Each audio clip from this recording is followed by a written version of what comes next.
নমস্কার প্রিয় শ্রোতা বন্ধুরা, রাধা কৃষ্ণ উইথ পিয়ালি চ্যানেলে আমি পিয়ালি আছি আজকে আপনাদের সাথে শ্রীমদ্ ভগবত গীতা পাঠ করে শোনানোর জন্য। প্রিয় শ্রোতা বন্ধুরা, শ্রীমদ্ ভগবত গীতা আপনাদের কেমন লাগছে আপনাদের গুরুত্বপূর্ণ মতামত দিয়ে জানাতে একদমই ভুলে যাবেন না।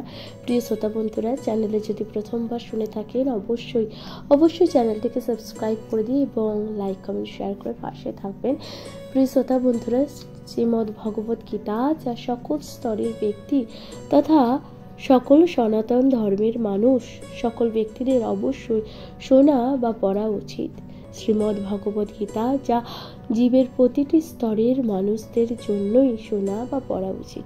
প্রিয় শ্রোতা বন্ধুরা, আজকের আলোচ্য বিষয় হচ্ছে শ্রীমদ্ ভগবত গীতার ৬ষ্ঠ অধ্যায় ধ্যান যোগের ২৭ নং শ্লোক। প্রিয় শ্রোতা বন্ধুরা, তাহলে অনুগ্রহ করে শ্রীমদ্ ভগবত গীতা পাঠটি আপনারা শুনতে থাকুন এবং আপনাদের গুরুত্বপূর্ণ মতামত দিতে ভুলে যাবেন না। শুনতে থাকুন শ্রীমদ্ ভগবত গীতা পাঠ।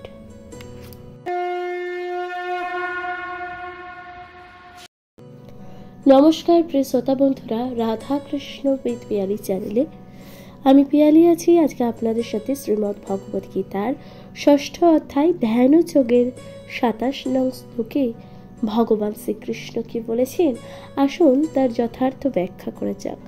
ভগবান শ্রীকৃষ্ণ বলছেন, প্রশান্ত মনসং হোম্মং যোগিনং সুখ মুক্ত মম উপৈতি শান্ত রজসং ব্রহ্মভূতম কল্পসাম। প্রিয় শ্রোতা বন্ধুরা, ভগবান শ্রীকৃষ্ণ এই শ্লোকের অনুবাদে কি বলছেন? অনুবাদে বলছেন, ব্রহ্মভাব সম্পন্ন প্রশান্ত চিত্ত রজগুণ প্রশমিত ও নিষ্পাপ হয়ে যার মন আমাকে বিনিষ্ট হয় তিনি পরম সুখ প্রাপ্ত হন। প্রিয় শ্রোতা বন্ধুরা, ভগবান শ্রীকৃষ্ণ কিন্তু এইভাবেই অনুবাদের ব্যাখ্যা করেছেন। এরপর তাৎপর্যে ভগবান কি বলছেন? তাৎপর্যে ভগবান বলছেন, জড়কুলুস থেকে মুক্ত হবার বা হয়ে ভগবান অপ্রাকৃতিক সেবায় সর্বতোভাবে নিয়োজিত হওয়ায় বা হওয়াকে বলা হয় ব্রহ্মভূত। তাহলে ব্রহ্মভূত কাকে বলা হয়?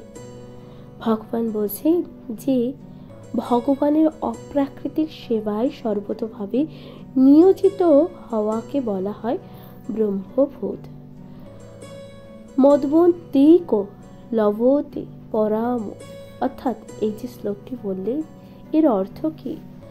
ভগবানের চরণাবিন্দে মনস্থির না হওয়া পর্যন্ত ব্রহ্মভূত স্তরে অধিষ্ঠিত হওয়া যায় না। সবই মন কৃষ্ণ পদারবিন্দয়, অর্থাৎ এই কথাটির অর্থ হচ্ছে ভগভক্তি বা শ্রীকৃষ্ণ বা কৃষ্ণ ভাবনামৃতে নিত্য তন্ময় থাকলে রজগুণ ও সব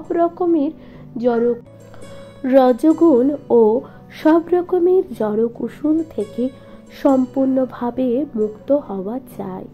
প্রিয় শ্রোতা বন্ধুরা, তাহলে এখানেই সমাপ্ত হচ্ছে ২৭ নং শ্লোক। আশা করছি তা আপনাদের ভালো লাগছে। প্রিয় শ্রোতা বন্ধুরা, শ্রীমদ্ ভগবত গীতা পাঠ আপনাদের কেমন লাগছে আপনাদের গুরুত্বপূর্ণ মতামত দিয়ে জানাতে একদমই ভুলে যাবেন না। প্রিয় শ্রোতা বন্ধুরা, তাহলে শুনতে থাকুন শ্রীমদ্ ভগবত গীতা পাঠ। এর পরবর্তী শ্লোকটি ২৮ নং শ্লোক। ভগবান শ্রীকৃষ্ণ এই শ্লোকে কি বলছেন, আসুন তার যথার্থ ব্যাখ্যা করা যাক।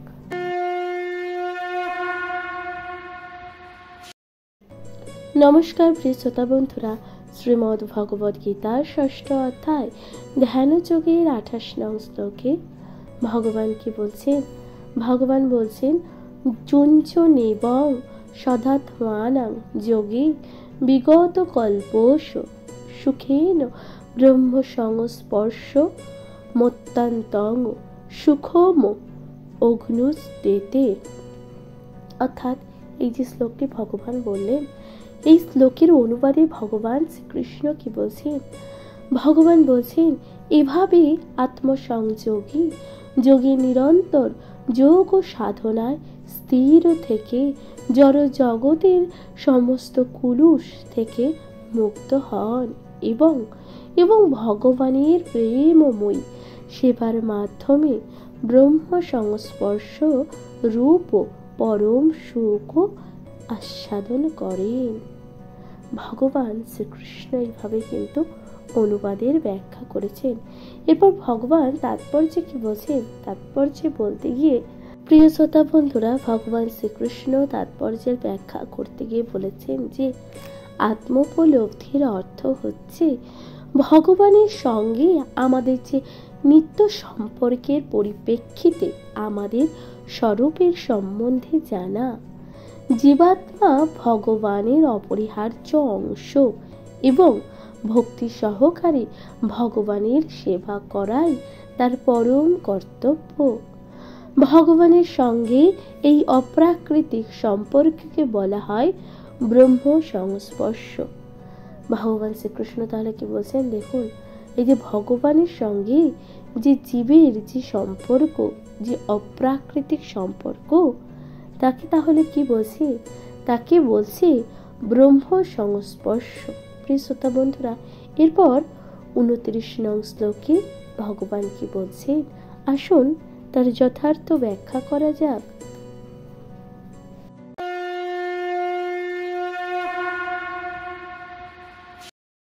নমস্কার প্রিয় শ্রোতা বন্ধুরা, শ্রীমদ্ ভগবদ গীতার 6ষ্ঠ অধ্যায় ধ্যানযোগের 29 নং শ্লোকে কি বলছেন? 29 নং শ্লোকে ভগবান বলছেন সর্বভূতস্তম আত্মানাং সর্বভূতানি চাত্মানি ইক্ষতে যোগ যুক্তাত্মা সর্বত্র সমদর্শন। প্রিয় শ্রোতা বন্ধুরা, ভগবান শ্রীকৃষ্ণ এই শ্লোকের অনুবাদে কি বলছেন? অনুবাদে বলছেন প্রকৃত যোগী সর্বভূতে আমাকে দর্শন করে এবং আমাতে সবকিছু দর্শন করে। সেই পরব্রহ্ম রূপ আমাকে যোগযুক্ত আত্মা সর্বত্র দর্শন করেন। প্রিয় শ্রোতা বন্ধুরা, ভগবান শ্রীকৃষ্ণ এভাবেই কিন্তু অনুবাদের ব্যাখ্যা করেছেন। আশা করছি তা আপনাদের ভালো লেগেছে। প্রিয় শ্রোতা বন্ধুরা, ভগবান শ্রীকৃষ্ণ কি বলছেন তাৎপর্যে আসুন তার যথার্থ ব্যাখ্যা করা যাক। ভগবান শ্রীকৃষ্ণ বলছেন কৃষ্ণ চেতনাময়ী যোগী প্রকৃত স্রষ্টা, কারণ তিনি সকলের অন্তরে পরমাত্মা রূপী পরমেশ্বর শ্রীকৃষ্ণকে দর্শন করেন। ঈশ্বর সর্বভূতানাং হৃদ্যেশ্বর অর্জুন তৃষ্ঠতি, অর্থাৎ পরমাত্মা রূপী ভগবান সকলের হৃদয়ে অবস্থান করেন। তিনি যেমন ব্রাহ্মণের হৃদয়ে অবস্থান করেন, তেমনি আবার কুকুরের হৃদয়েও অবস্থান করেন। ভগবান এইভাবে কিন্তু বলেছেন। দেখুন, ভগবান শ্রীকৃষ্ণ অর্থাৎ ভগবান কখনোই কিন্তু তার ভক্তের বিচার করেন না। তিনি সর্বত্র বিচারমান এবং তিনি সর্বত্র কিন্তু থাকেন। যেমন তিনি মানুষের মধ্যে থাকেন, ঠিক তেমনি একটি পশুর মধ্যে তিনি বিরাজমান। এরপর ভগবান বলছেন যথার্থ যোগী জানেন যে ভগবান হচ্ছেন নিত্য চিন্ময় এবং তাই তিনি একটি কুকুরের হৃদয়ে অবস্থান করেন অথবা একজন ব্রাহ্মণের হৃদয়েও অবস্থান করেন। কোনোভাবেই জড়কুলুষের দ্বারা প্রভাবিত হন না। সেটি ভগবানের পরম নিরপেক্ষতা। প্রিয় শ্রোতা বন্ধুরা, এই যে ভগবানের পরম নিরপেক্ষতা বলতে কি বুঝিয়েছে ভগবান শ্রীকৃষ্ণ? ভগবান সর্বত্র বিরাজমান। তিনি যেমন মনুষ্য অর্থাৎ মানুষকে যে দৃষ্টিতে দেখেন, ঠিক তেমনি একটি পশু, একটি জন্তু তাকেও সেই দৃষ্টিতে দেখেন। তিনি সর্বত্র বিরাজমান। যেমন মানুষের হৃদয়েও ঠিক তেমনি একটি সামান্য কুকুরের হৃদয়েও তিনি বিরাজমান থাকেন। স্বতন্ত্র জীবাত্মা স্বতন্ত্র হৃদয়ে অবস্থান করেন, কিন্তু সেই সমস্ত জীবের হৃদয় অবস্থান করে না। সেটি হচ্ছে পরমাত্মা ও জীবাত্মার পার্থক্য। যে বাস্তবিক যোগ ও সাধনের রত নয়, সে তত স্পষ্টভাবে তা দর্শন করতেও পারে না। কৃষ্ণ ভাবনাময় ভাবিত একজন কৃষ্ণ ভক্ত বিশ্বাসী এবং অবিশ্বাসী উভয়ের অন্তরে শ্রীকৃষ্ণকে দর্শন করতে পারেন। স্মৃতিশাস্ত্রে সেই সম্বন্ধে বলা হয়েছে যে, দেখুন স্মৃতিশাস্ত্রে কি বলা হয়েছে, বলা হয়েছে যে আত্মতত্ত্ববাচ মাতৃবাচ আত্মা হে পরম হরি। সর্বজীবের উৎস হচ্ছে হরি। মায়ের মতন সকলকে পালন করেন, অর্থাৎ সর্বজীবের উৎস হচ্ছে হরি। হরি এখানে কে? স্বয়ং শ্রীকৃষ্ণ। তিনি মায়ের মতন সকলকে কিন্তু আগলে রাখেন, তা বলা হচ্ছে গীতায়। যেমন ভাবে মা তার বিভিন্ন ধরনের সমস্ত সন্তানের প্রতি সমভাবাপন্ন, ঠিক পরম পিতা বা মাতা ভগবান ঠিকও তেমনি। সুতরাং পরমাত্মা রূপী তিনি সর্বত্রই বা সর্বদা সমস্ত জীবের অন্তরে বিরাজ করেন। প্রিয় শ্রোতা বন্ধুরা, ভগবান শ্রীকৃষ্ণ এরপর কি বলছেন? ভগবান বলছেন, বাহ্যিকভাবে প্রতিটি জীব ভগবানের বহিরঙ্গা শক্তিতে অবস্থিত। সপ্তম অধ্যায়ে এ বিষয়ে আলোচনা কিন্তু করা হবে। আচ্ছা, সপ্তম অধ্যায়ে এ বিষয় কিন্তু আপনাদের সাথে অবশ্যই আলোচনা হবে। প্রিয় শ্রোতা বন্ধুরা, ভগবান এরপর কি বলছেন দেখুন। ভগবান বলছেন, ভগবানের শক্তির মুখ্য প্রকাশ হচ্ছে তার চিচ্ছতি বা পরাশক্তি এবং জড়শক্তি বা অপরাশক্তি। জীব জগতের পরাশক্তির অংশ হলেও সেই অপরাশক্তির দ্বারা বন্ধ হয়ে পড়েছে। জীব সর্বদাই ভগবানের শক্তিতে অধিষ্ঠিত।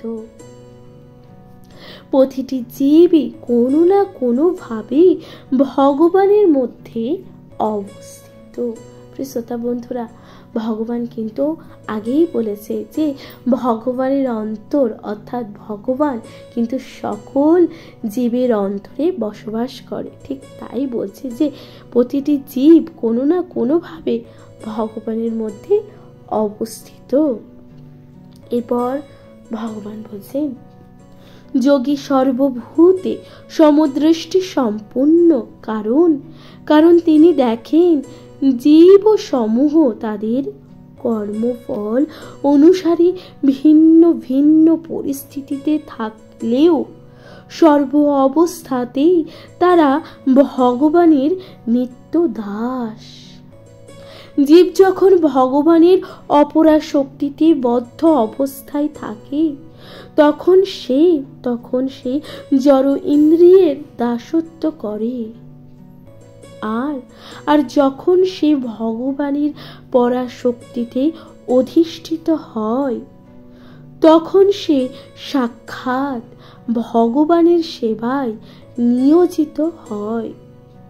উভয় অবস্থাতেই জীব ভগবানের দাস। ভগবান তাই বলছেন যে দেখুন, উভয় অবস্থাতেই জীব কিন্তু ভগবানের দাস। এরপর ভগবান শ্রীকৃষ্ণ বলছেন, সর্বভূতের প্রতি এই যে সমদর্শন তা কেবল কৃষ্ণ ভাবনাময় ভক্ত পূর্ণরূপে প্রাপ্ত হন। শ্রোতা বন্ধুরা, তাহলে ভগবান শ্রীকৃষ্ণ এইভাবে 29 নং শ্লোকের বর্ণনা করেছে, যা আশা করি আপনাদের ভালো লাগছে। প্রিয় শ্রোতা বন্ধুরা, ভগবান শ্রীকৃষ্ণের মধুর বাণী আপনাদের কেমন লাগছে আপনাদের গুরুত্বপূর্ণ মতামত দিয়ে জানাতে ভুলে যাবেন না। অবশ্যই শ্রীমদ্ ভগবদ গীতা পাঠ শুনতে থাকুন। এর পরবর্তী শ্লোক 30 নং শ্লোকে ভগবান কি বলছেন, আসুন তার যথার্থ ব্যাখ্যা করা যাক। নমস্কার প্রিয় শ্রোতা বন্ধুরা, শ্রীমদ্ ভগবদ গীতার 6ষ্ঠ অধ্যায় ধ্যান যোগের 30 নং শ্লোকে ভগবান কি বলছেন? ভগবান বলছেন, মাং পশ্যতি সর্বত্র সর্বং চ ময়ি পশ্যতি তস্মাহং ন প্রণশ্যামি স চ মে ন প্রশোনতি। প্রিয় শ্রোতা বন্ধুরা, ভগবান শ্রীকৃষ্ণ এই শ্লোকের অনুবাদে কি বলছেন? অনুবাদে বলছেন, যিনি সর্বত্র আমাকে দর্শন করেন, যিনি সর্বত্রই আমাকে দর্শন করেন এবং আমাতেই সমস্ত বস্তুর দর্শন করেন, আমি কখনো তাকে বা তার অগোচর হই না এবং তিনি আমার অগোচর হন না। শ্রোতা বন্ধুরা, ভগবান শ্রীকৃষ্ণ এত সুন্দরভাবে বলেছেন। দেখুন, ভগবান বলছেন, যে ব্যক্তি ভগবানকে দর্শন করেন, অর্থাৎ সকল কিছুর মধ্যে ভগবানের অস্তিত্ব খুঁজে পায়, সে ব্যক্তিরও কাছে কিন্তু ভগবান থাকেন, ভগবান তার আশেপাশেই থাকে। তাই ভগবান বলছেন, তিনি তাকে ছেড়ে কখনো যান না। প্রিয় শ্রোতা বন্ধুরা, এই যে অনুবাদটির কত সুন্দরভাবে ভগবান ব্যাখ্যা করলেন। এরপর তাৎপর্যে কি বলছেন দেখুন, তাৎপর্যে বলছেন, কৃষ্ণ ভাবনাময় ভক্ত নিশ্চিতভাবে সর্বত্র ভগবান শ্রীকৃষ্ণকে দর্শন করেন এবং তিনি সব কিছুই শ্রীকৃষ্ণের মধ্যে দেখতে পান। যদিও মনে হতে পারে যে এই ধরনের মানুষ জড় প্রকৃতির ভিন্ন ভিন্ন প্রকাশের ভিন্ন ভিন্ন রূপও দেখেছেন, কিন্তু প্রত্যেকটি ক্ষেত্রেই সব কিছুই শ্রীকৃষ্ণের শক্তি প্রকাশ রূপে জেনে তিনি কৃষ্ণ ভাবনায় উদ্দীপিত থাকেন। তাই ভগবান বলছেন, কিন্তু শ্রীকৃষ্ণ ছাড়া কোনো কিছুই অস্তিত্ব থাকতে পারে না এবং শ্রীকৃষ্ণই সব কিছুর ঈশ্বর। এটি কৃষ্ণ ভাবনার মূল তত্ত্ব। কৃষ্ণ ভাবনার মৃত হচ্ছে কৃষ্ণ প্রেমের বিকাশ। আচ্ছা প্রিয় শ্রোতা বন্ধুরা, ভগবান বলছে, দেখুন, কৃষ্ণ ভাবনা মৃত হচ্ছে কৃষ্ণ প্রেমের বিকাশ।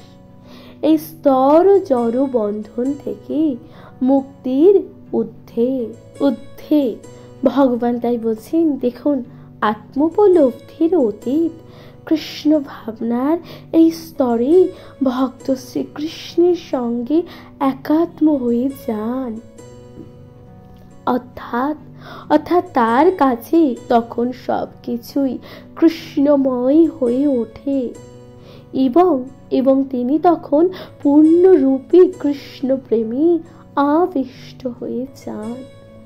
ভক্ত ও ভগবানের মধ্যে তখন এক নিবিড় অন্তরঙ্গ প্রেমময় সম্পর্ক স্থাপিত হয়। ভগবান তাই বলছেন, এই অবস্থা জীব কখনোই বিনাশ প্রাপ্ত হয় না। তখন শ্রীকৃষ্ণ তার ভক্তির অগোচর হন না।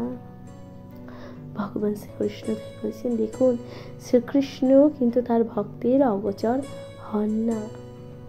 শ্রীকৃষ্ণের সঙ্গে লীন হলে আত্মার স্বাতন্ত্র্য বিনাশ হয়।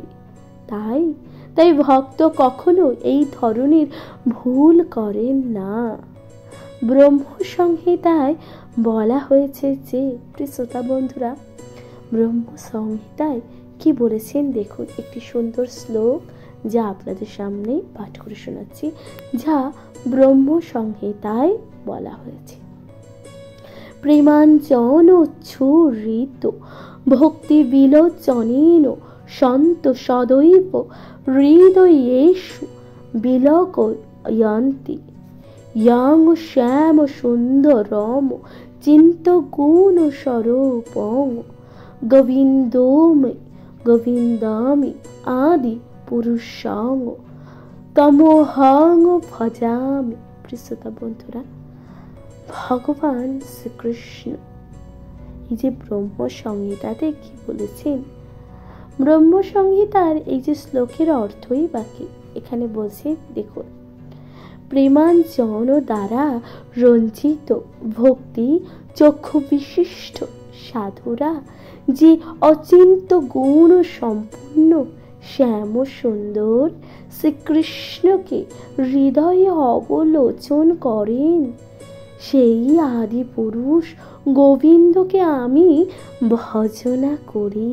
তাহলে এই শ্লোকের অর্থ কি বুঝতে পারছেন? দেখুন, অর্থ বলছে যে সেই আদি পুরুষ গোবিন্দকে আমি ভজনা করি।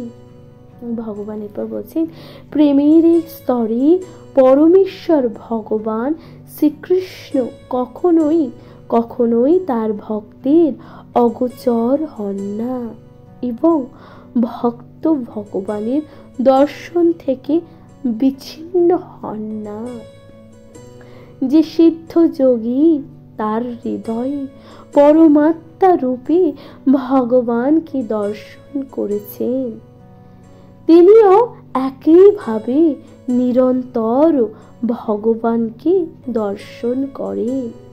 এই ধরনের সিদ্ধ যোগী শুদ্ধ ভগবত বা ভগবত রূপে পরিণত হন এবং তিনি এক মুহূর্তেই জন্যই ভগবানকে না দেখে থাকতে পারেন না। প্রিয়তা বন্ধুরা, ভগবান শ্রীকৃষ্ণ এত সুন্দরভাবে কিন্তু ব্যাখ্যা করেছেন। আশা করছি তা আপনাদের ভালো লাগছে। প্রিয় শ্রোতা বন্ধুরা, শ্রীমদ্ ভগবদ গীতা পাঠ আপনাদের কেমন লাগছে আপনাদের গুরুত্বপূর্ণ মতামত দিয়ে জানাতে ভুলে যাবেন না। চ্যানেলে প্রথমবার শুনে থাকলে অবশ্যই চ্যানেলটিকে সাবস্ক্রাইব করে দিন এবং সকলে পাশে থাকুন, আপনাদের গুরুত্বপূর্ণ মতামত দিন। প্রিয় শ্রোতা বন্ধুরা, শ্রীমদ্ ভগবদ গীতা অবশ্যই কেমন লাগছে তা জানাতে ভুলে যাবেন না। শুনতে থাকুন শ্রীমদ্ ভগবদ গীতা পাঠ। এর পরবর্তী শ্লোক 31 নং শ্লোকে ভগবান কি বলছেন, আসুন তার যথার্থ ব্যাখ্যা করা যাক।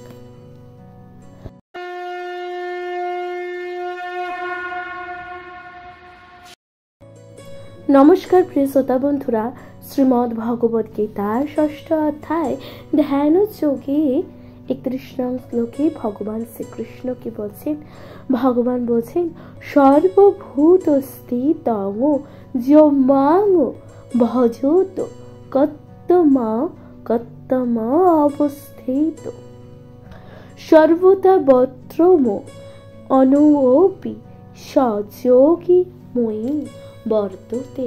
প্রিয় শ্রোতা বন্ধুরা, ভগবান শ্রীকৃষ্ণ এই যে শ্লোকটি বললেন, এই শ্লোকের অর্থ কি, আসুন তার যথার্থ ব্যাখ্যা করা যাক। ভগবান বলছেন এর অনুবাদে, যে যোগী সর্বভূতে স্থিত পরমাত্মা রূপে আমাকে জেনে আমার ভজনা করেন, তিনি সর্ব অবস্থাতেই আমাতে অবস্থান করেন। তাৎপর্যে ভগবান কি বলছেন, ভগবান কত সুন্দরভাবে অনুবাদের ব্যাখ্যা করলেন। প্রিয় বন্ধুরা, এরপর ভগবান শ্রীকৃষ্ণ তাৎপর্যে কি বলছেন? তাৎপর্যে বলছেন যে যোগী পরমাত্মার ধ্যান করেন, তিনি তার হৃদয়ে শ্রীকৃষ্ণকে আংশিক প্রকাশ চক্র গদা ও পদ্মধারী চতুর্ভুজ বিষ্ণুকে দর্শন করেন। প্রিয় শ্রোতা বন্ধুরা, দেখুন তাৎপর্য কত সুন্দর। বলছেন যে যোগী পরমাত্মার ধ্যান করেন, তিনি তার হৃদয়ে শ্রীকৃষ্ণের আংশিক প্রকাশ শঙ্খ চক্র গদা ও পদ্মধারী চতুর্ভুজ বিষ্ণুকে দর্শন করেন। যোগীর এটি জানা উচিত যে শ্রীকৃষ্ণ থেকে শ্রী বিষ্ণু ভিন্ন নয়। অর্থাৎ প্রতিটি যোগীর এটা জানা উচিত যে ভগবান শ্রীকৃষ্ণ এবং শ্রী বিষ্ণু একই। শ্রীকৃষ্ণ পরমাত্মা বিষ্ণু রূপী সর্বজীবের অন্তরে বিরাজ করেন। অসংখ্য জীবের অন্তরে যে অসংখ্য পরমাত্মা বিরাজ করছে, তারাও ভিন্ন নয়। তেমনি ভক্তি যোগ ও নিয়োজিত কৃষ্ণ ভাবনাময় ভক্ত এবং পরমাত্মা বিষ্ণুর ধ্যানে মগ্ন যোগীর মধ্যে কোন পার্থক্য নেই। কৃষ্ণ ভাবনাময় যোগী এই জড় জগতের অবস্থান কালে নানান রকম জাগতিক কাজে ব্যস্ত থাকলেও সর্বদা শ্রীকৃষ্ণর অবস্থান করেন। ভক্তির সাদৃত সিন্ধুতে শ্রীল রূপ গোস্বামী এই সম্বন্ধে বলেছেন। প্রিয় শ্রোতা বন্ধুরা, শ্রীল রূপ গোস্বামী এই সম্বন্ধে কি বলছেন দেখুন। বলছেন নিখিল অম্ভস্য বস্তাসু জীবৎমক্তুষ্য সৌচ্যতে। সর্বদাই কৃষ্ণ ভাবনাময় কর্মে নিয়োজিত ভগবদ ভক্ত স্বাভাবিকভাবে জীব মুক্ত স্তরে অধিষ্ঠিত। নারদ পঞ্চরাত্রে সেই সম্বন্ধে কি বলছে দেখুন। অর্থাৎ নারদ পঞ্চরাত্রে এই সম্বন্ধে কি বলা হচ্ছে, ভগবান বলছেন দেখুন। দিক্কলবচ্ছন্ন কৃষ্ণ চেত বিধান তন্ময় ভবতি কৃপং জীব ব্রাহ্মণী যোগয়াতে। প্রিয় শ্রোতা বন্ধুরা, এই যে শ্লোকটি ভগবান শ্রীকৃষ্ণ বললেন, তাহলে এই শ্লোকের অর্থ কি? এই শ্লোকের অর্থ হচ্ছে যিনি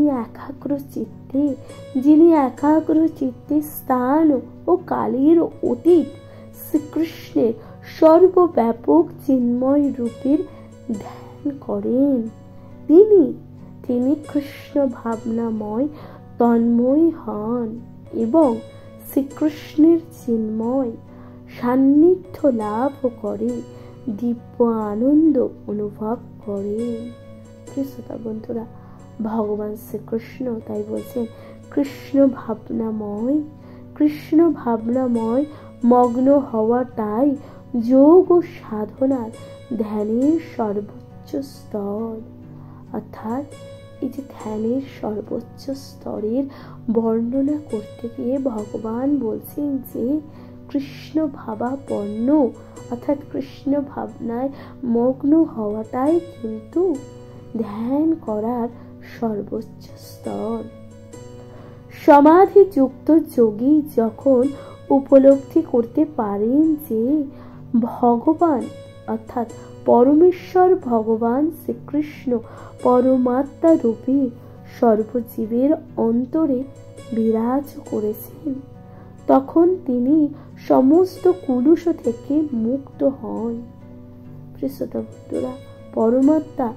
পরমাত্মা রূপে সর্বজীবের অন্তরে যখন বিরাজ করেন, তিনি তখন বুঝতে পারেন সমস্ত জীবের কুলুষ থেকে তিনি মুক্ত হন। শ্রীকৃষ্ণের অচিন্ত শক্তির সমর্থন করে বেদে বেদে কি বলছে দেখুন, বেদে বলা হয়েছে গোপাল ও তাপসী উপনিষদে এই সম্বন্ধে কি বলেছে দেখুন, বলা হয়েছে যে একয়াপি সনও বহুধা যোগ ভবাতি। অর্থাৎ অর্থাৎ এই যে শ্লোকটি বললেন, এই শ্লোকের অর্থ কি? এই শ্লোকের অর্থ হচ্ছে যদিও ভগবান একজন, অর্থাৎ যদিও ভগবান একজন, তিনি ভগবান শ্রীকৃষ্ণ বলছেন যদিও ভগবান একজন, তিনি বহুরূপী অসংখ্য হৃদয়ে বিরাজমান। অনুরূপভাবে স্মৃতিশাস্ত্রে বলা হয়েছে যে দেখুন, অন্যভাবে নানান রকম স্মৃতিশাস্ত্রে কি বলেছেন, একইব পরকৃষ্ণ সর্বব্যাপী ন সংশয় ঐশ্বর্য ঐশ্বর্য উদ্রপমেকং চ সূর্যবৎ বহু দেহতে। অর্থাৎ এই যে শ্লোকটি ভগবান বললেন, এই শ্লোকের অর্থ কি? অর্থ হচ্ছে অদ্বিতীয় হলেও শ্রীকৃষ্ণ নিঃসন্দেহে সর্বব্যাপক। তার অচিন্ত শক্তির প্রভাবে তিনি একরূপে সর্বত্র বিরাজমান। ঠিক যেমন সূর্য একই সময় বহু স্থানে দৃষ্ট হন। প্রিয় শ্রোতা বন্ধুরা, ভগবান শ্রীকৃষ্ণ এই যে শ্লোকটি বললেন, এখানেই কিন্তু সমাপ্ত হচ্ছে 31 নং শ্লোক। অর্থাৎ শেষ যে কথাটি ভগবান বললেন, অদ্বিতীয় হলেও শ্রীকৃষ্ণ নিঃসন্দেহে সর্বব্যাপক। তার অচিন্ত শক্তির প্রভাব, তিনি এক রূপে, অর্থাৎ ভগবান শ্রীকৃষ্ণ কিন্তু একটি রূপ শ্রীকৃষ্ণ, এবং তিনি এক রূপে সর্বত্র বিরাজমান। ঠিক যেমন সূর্য একই সময় একই স্থানে থেকে বহু স্থান থেকে দৃষ্ট হয়, অর্থাৎ আমরা যেখানে থেকে সূর্যকে দেখব সেখান থেকেই সূর্যদেবকে দর্শন করতে পারি, তাই না? আমরা পৃথিবীর যে কোনো স্থান থেকে কিন্তু সূর্যদেবকে দর্শন করতে পারি। ঠিক তেমনি ভাবেই বলা হয়েছে ভগবানও সর্বত্র বিরাজমান। শ্রোতা বন্ধুরা, তাহলে এখানে সমাপ্ত হচ্ছে 31 নং শ্লোক। আশা করছি আপনাদের শ্রীমদ্ ভগবদ গীতা পাঠ ভালো লেগেছে। শ্রোতা বন্ধুরা, শ্রীমদ্ ভগবদ গীতা পাঠ আপনাদের কেমন লাগছে, আপনাদের গুরুত্বপূর্ণ মতামত দিয়ে জানাতে দয়া করে ভুলে যাবেন না। শুনতে থাকুন শ্রীমদ্ ভগবদ গীতা পাঠ। এর পরবর্তী শ্লোক 32 নং শ্লোক। ভগবান কি বলছেন, আসুন তার যথার্থ ব্যাখ্যা করা যাক।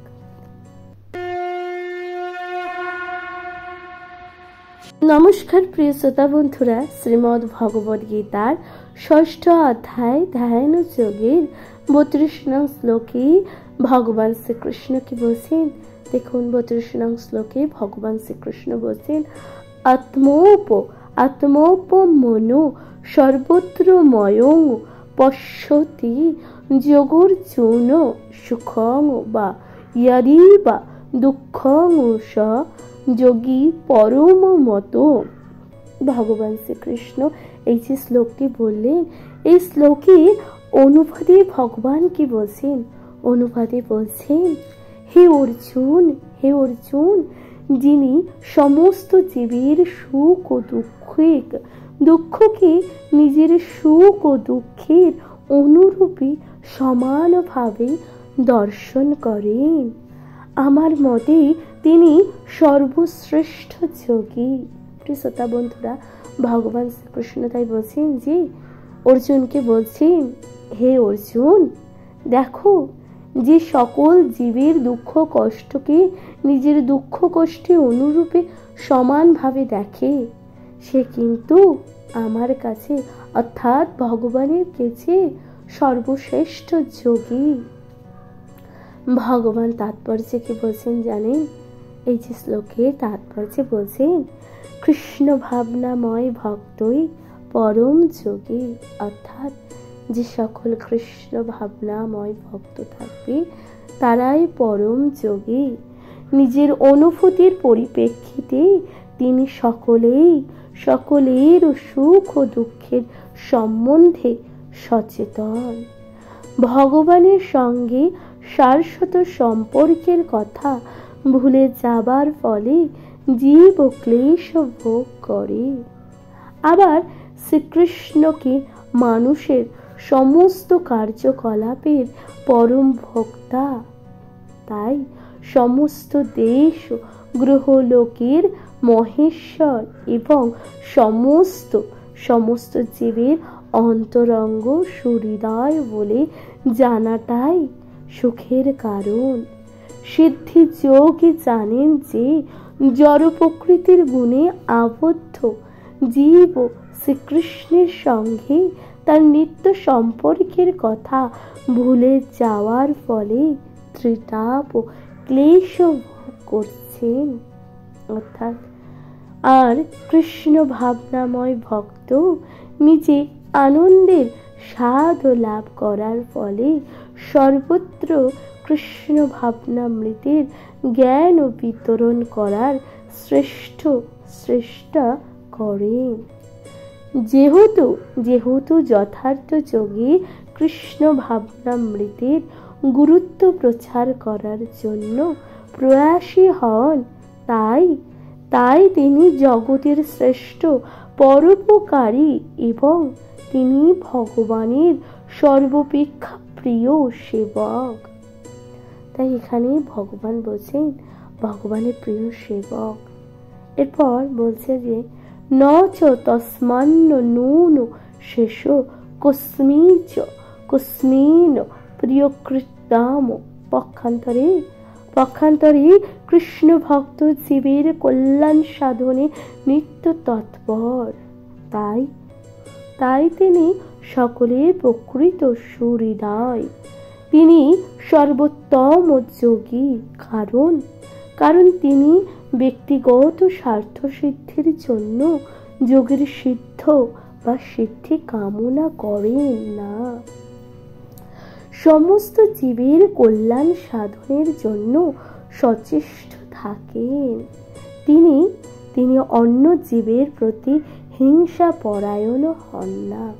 ভগবান বলছেন তিনি কিন্তু অন্য জীবের প্রতি হিংসা পরায়ণ হন না। তাই ভগবান শ্রীকৃষ্ণ বলছেন শুদ্ধ ভক্ত ও সিদ্ধকামী যোগীর মধ্যে এটি হচ্ছে পার্থক্য যে যোগী সুষ্ঠুভাবে ধ্যান করার উদ্দেশ্যে নির্জনে গমন করেন। প্রিয় শ্রোতা বন্ধুরা, ভগবান শ্রীকৃষ্ণ বলছেন যে ব্যক্তি ভগবানের সাধনা করার জন্য একান্ত নির্জনে গমন করেন তিনি প্রতিটি মানুষকে কৃষ্ণ ভক্তে পরিণত করবার জন্য প্রয়াসী ভগবত ভক্তের মতো উন্নত নন। শ্রোতা বন্ধুরা, তাই ভগবান বলছেন যে দেখুন তিনি যে প্রতিটি মানুষকে কৃষ্ণ ভক্তে পরিণত করবার জন্য যে প্রয়াসী যে সকল ভগবত ভক্ত আছেন তাদের মতো উন্নত নন। প্রিয় শ্রোতা বন্ধুরা, তাহলে এখানেই সমাপ্ত হচ্ছে 32 নং শ্লোক।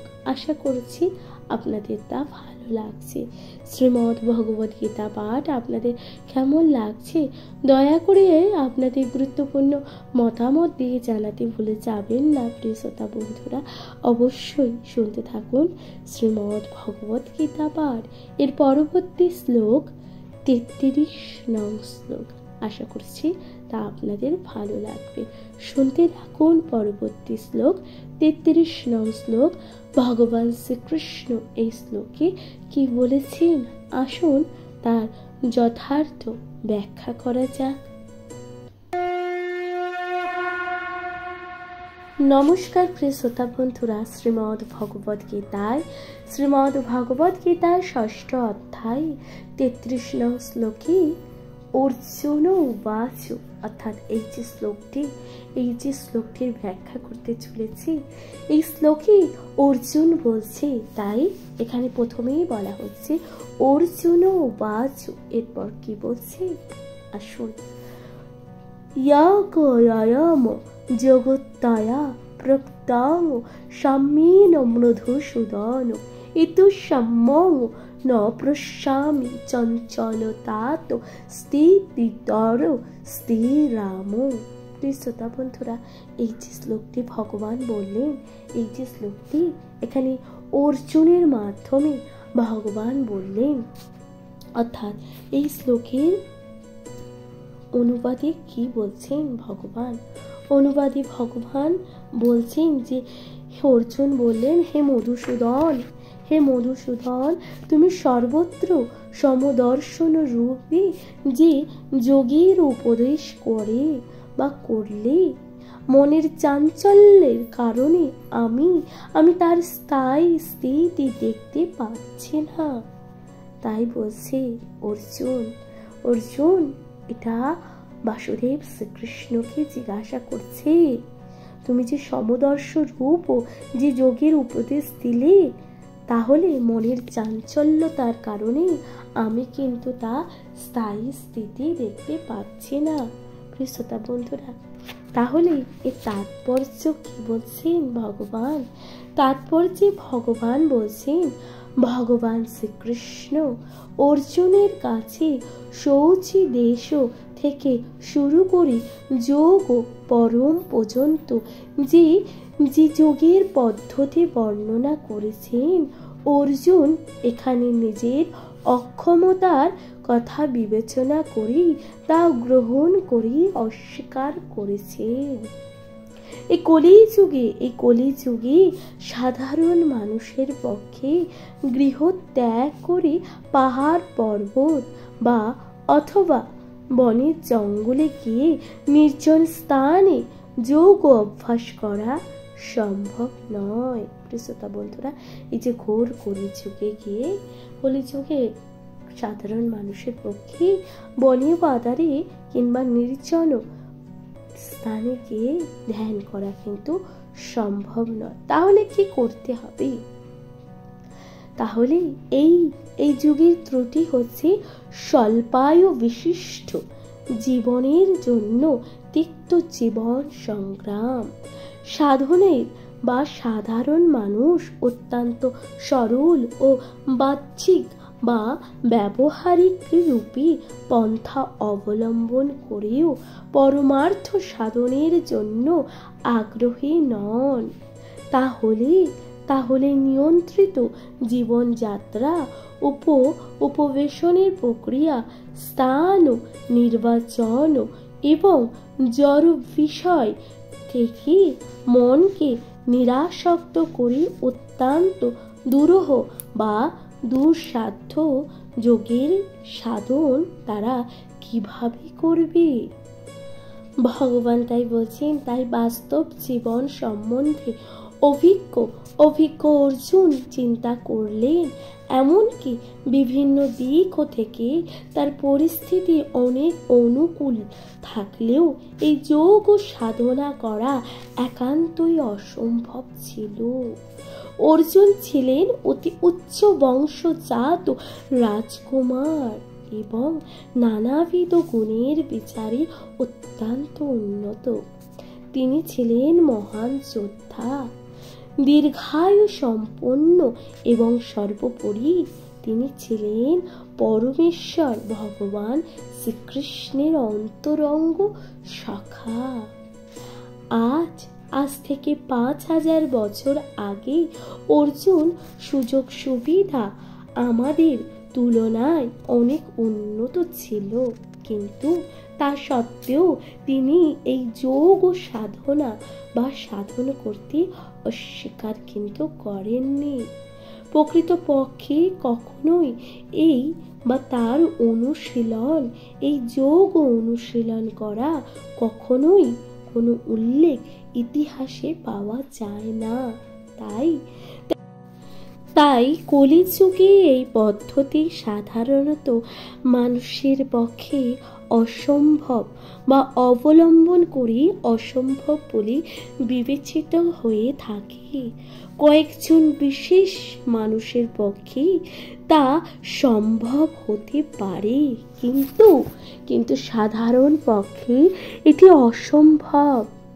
5000 বছর পূর্বেও যদি এই রকম হয়ে থাকে, তাহলে এখনকার অবস্থায় কি কথাই, তাই না? যে সমস্ত মানুষ তথাকথিত বিভিন্ন যোগ ও অনুশীলন এর বিদ্যমান বা বিদ্যালয় ও কেন্দ্রে এই যোগ ও পদ্ধতির অনুশীলন করে আত্মতৃপ্তি লাভ করার চেষ্টা করে, তারা কেবল তাদের সময়ের অপচয় করছে। জীবনের ইঙ্গিত লক্ষ্য সম্বন্ধে তারা সম্পূর্ণই অজ্ঞ। প্রিয় শ্রোতা বন্ধুরা, তাহলে এখানেই সমাপ্ত হচ্ছে শ্রীমদ্ ভগবদ গীতার 33 নং শ্লোক। আশা করছি তা আপনাদের ভালো লেগেছে। প্রিয় শ্রোতা বন্ধুরা, শ্রীমদ্ ভগবদ গীতা পাঠ আপনাদের কেমন লাগছে আপনাদের গুরুত্বপূর্ণ মতামত দিয়ে জানাতে ভুলে যাবেন না। প্রিয় শ্রোতা বন্ধুরা, চ্যানেলে প্রথমবার শুনে থাকলে অবশ্যই চ্যানেলটিকে সাবস্ক্রাইব করে দিয়ে লাইক কমেন্ট শেয়ার করে অবশ্যই পাশে থাকুন। প্রিয় শ্রোতা বন্ধুরা, শুনতে থাকবেন শ্রীমদ্ ভগবদ গীতা পাঠ। আজকের মতন এখানেই জানাচ্ছি বিদায়।